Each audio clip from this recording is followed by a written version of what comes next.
ആനുകാലികത്തിലേക്ക് സ്വാഗതം. കാരണങ്ങൾ പലതുകൊണ്ടും ലോകം അതിശയത്തോടെ നോക്കിക്കാണുന്ന പൊതുതെരഞ്ഞെടുപ്പായിരുന്നു ഇന്ത്യയിലെ ആദ്യത്തെ പൊതുതെരഞ്ഞെടുപ്പ്.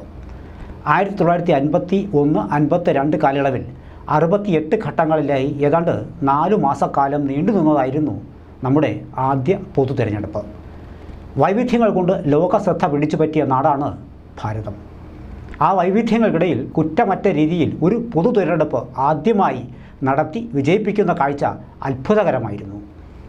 ഭൂമിശാസ്ത്രപരവും വൈവിധ്യവുമാർന്ന കാലാവസ്ഥയും ഇന്നത്തെ പോലെ സാങ്കേതിക മികവ് കൈവരിച്ചിട്ടില്ലാത്ത ആ കാലഘട്ടത്തിൽ അത്യന്തം സങ്കീർണമായ ഒരു പൊതു തെരഞ്ഞെടുപ്പ് പൂർണ്ണ വിജയമാകില്ല എന്ന കണക്കുകൂട്ടലിലായിരുന്നു ഒട്ടേറെ പേർ, വിശേഷിച്ചും ചില വിദേശ രാജ്യങ്ങൾ. എന്നാൽ എല്ലാവിധ വെല്ലുവിളികളെയും മറികടക്കാൻ നമുക്കായി എന്നതാണ് സത്യം. മുഴുവൻ കുറ്റമറ്റ രീതിയിൽ നടന്നു എന്ന് അവകാശപ്പെടാനാകില്ല എങ്കിലും പ്രതീക്ഷിച്ചതിലും ഏറെ ഭംഗിയായി തിരഞ്ഞെടുപ്പ് നടത്താൻ സാധിച്ചു എന്ന് അഭിമാനത്തോടെ പറയാം. നാളിതുവരെ നടന്ന തിരഞ്ഞെടുപ്പുകളിൽ ഏറ്റവും ദൈർഘ്യമേറിയതായിരുന്നു ആദ്യ പൊതു തിരഞ്ഞെടുപ്പ്. ഇന്ന് നാം കാണുന്ന ജനാധിപത്യത്തിൻ്റെ സന്തുലിതാവസ്ഥയ്ക്ക് ആദ്യ പൊതു തിരഞ്ഞെടുപ്പ് നൽകിയ അടിത്തറ വളരെ ഉറച്ചതായിരുന്നു. സിവിൽ സർവീസ് ഉദ്യോഗസ്ഥനായിരുന്ന സുകുമാർ സെൻ ആയിരുന്നു ആദ്യ ചീഫ് ഇലക്ഷൻ കമ്മീഷണർ. 2024 പൊതു തിരഞ്ഞെടുപ്പ് ആകും ഏറ്റവും ദൈർഘ്യമേറിയ രണ്ടാമത്തെ പൊതു തിരഞ്ഞെടുപ്പ്. 7 ഘട്ടങ്ങളായി ഏപ്രിൽ 19 മുതൽ ജൂൺ 1 വരെ നീണ്ടു നിൽക്കുന്നതാണ് 18ാമത് ലോക്സഭയിലേക്കുള്ള തിരഞ്ഞെടുപ്പ്. ജൂൺ 4-നാണ് വോട്ടെണ്ണൽ. ഇതോടൊപ്പം നിയമസഭകളിലേക്കുള്ള തിരഞ്ഞെടുപ്പുകളും നടക്കും. ഏപ്രിൽ 26-ന് നടക്കുന്ന രണ്ടാം ഘട്ടത്തിലാണ് കേരളം പോളിംഗ് ബൂത്തിലേക്ക് പോകുക.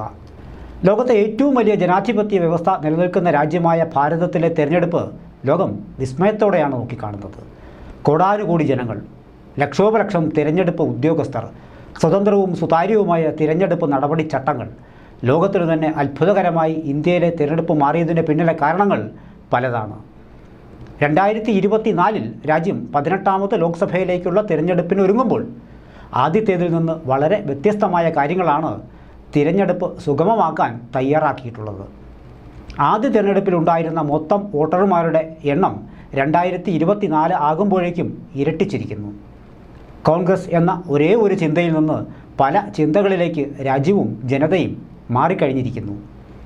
ഏകകക്ഷി ഭരണം, കൂട്ടുകക്ഷി ഭരണം, വീണ്ടും ഏകകക്ഷി ഭരണം, ബാലറ്റ് പേപ്പറിൽ നിന്ന് ഇലക്ട്രോണിക് വോട്ടിംഗ് യന്ത്രങ്ങളിലേക്കുള്ള മാറ്റം, പാർലമെൻറ്റ് മണ്ഡലങ്ങളുടെ എണ്ണത്തിലെ വർധനവ്, തിരഞ്ഞെടുപ്പിന് മുമ്പും ശേഷവും ഉള്ള നടപടിക്രമങ്ങളിലെ കോടതിയുടെയും കമ്മീഷൻ്റെയും വിട്ടുവീഴ്ചയില്ലാത്ത നിലപാടുകൾ, അന്താരാഷ്ട്ര സമൂഹത്തിന് ഇന്ത്യയിലെ പൊതു തിരഞ്ഞെടുപ്പ് നേരിൽ കണ്ട് മനസ്സിലാക്കാനുള്ള അവസരമായ ഇൻ്റർനാഷണൽ ഇലക്ഷൻ വിസിറ്റേഴ്സ് പ്രോഗ്രാം എന്നിങ്ങനെ വിസ്മയകരമായ പല ചേരുവകളുടെ ആകെത്തുകയാണ് കാർഷിക രാജ്യമായ ഇന്ത്യയിലെ ഉത്സവങ്ങളുടെ ഉത്സവമായ പാർലമെൻറ്റ് തിരഞ്ഞെടുപ്പ്.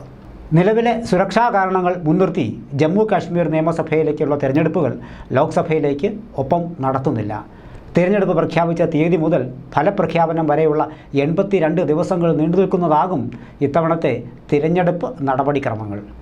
1980-ൽ 7ാം ലോക്സഭയിലേക്ക് നടന്ന 4 ദിവസം മാത്രം നീണ്ടുനിന്ന തിരഞ്ഞെടുപ്പായിരുന്നു ഇന്ത്യയിൽ ഏറ്റവും ദൈർഘ്യം കുറഞ്ഞ തിരഞ്ഞെടുപ്പ്. വൈവിധ്യമാർന്ന കാലാവസ്ഥയും ഭൂമിശാസ്ത്രപരമായ പ്രത്യേകതകളും അവയ്ക്കനുസരിച്ചുള്ള സുരക്ഷാ ക്രമീകരണങ്ങളും വേണ്ടതിനാൽ സുഗമമായ തിരഞ്ഞെടുപ്പിന് ഇത്തവണയും കൂടുതൽ സമയം വേണ്ടിവരും എന്ന് കമ്മീഷൻ ഒരിക്കൽ കൂടി വ്യക്തമാക്കിയിട്ടുണ്ട്. ഒരു സ്ഥാനാർത്ഥിക്കും വോട്ട് നൽകാൻ താൽപ്പര്യമില്ലാത്തവർക്കായി രേഖപ്പെടുത്താവുന്ന നോട്ട, വോട്ടിംഗ് യന്ത്രത്തിലെ ബാലറ്റ് പേപ്പറിലും പോസ്റ്റൽ ബാലറ്റിലും സ്ഥാനാർത്ഥികളുടെ ഫോട്ടോ പതിപ്പിച്ച ഇലക്ഷൻ സ്ലിപ്പ്, കൈക്കുഞ്ഞുങ്ങളുമായി പോളിംഗ് ബൂത്തിലെത്തുന്നവർക്കും ഭിന്നശേഷിയുള്ളവർക്കും ക്യൂ നിൽക്കാതെ വോട്ട് ചെയ്യുന്നതിനുള്ള സൗകര്യം, രേഖപ്പെടുത്തിയ വോട്ട് ഉദ്ദേശിച്ച സ്ഥാനാർത്ഥിക്ക് തന്നെയാണോ എന്ന് കൃത്യമായി പരിശോധിച്ച് ഉറപ്പിക്കാൻ സാധിക്കുന്ന വിവിപാറ്റുകൾ എന്നിങ്ങനെ ഒട്ടേറെ കാലാനുസൃതമായ നടപടിക്രമങ്ങൾ കുറ്റമറ്റ രീതിയിൽ നടപ്പാക്കി വിജയിപ്പിക്കുന്ന ഒന്നായതിനാലാണ് രാജ്യത്തെ തിരഞ്ഞെടുപ്പ് പ്രക്രിയ ലോകത്തിന് വിസ്മയമായി മാറുന്നത്. 2024 ജൂൺ 16-ഓടെയാകും 17ാം ലോക്സഭയുടെ പ്രവർത്തന കാലാവധി അവസാനിക്കുക.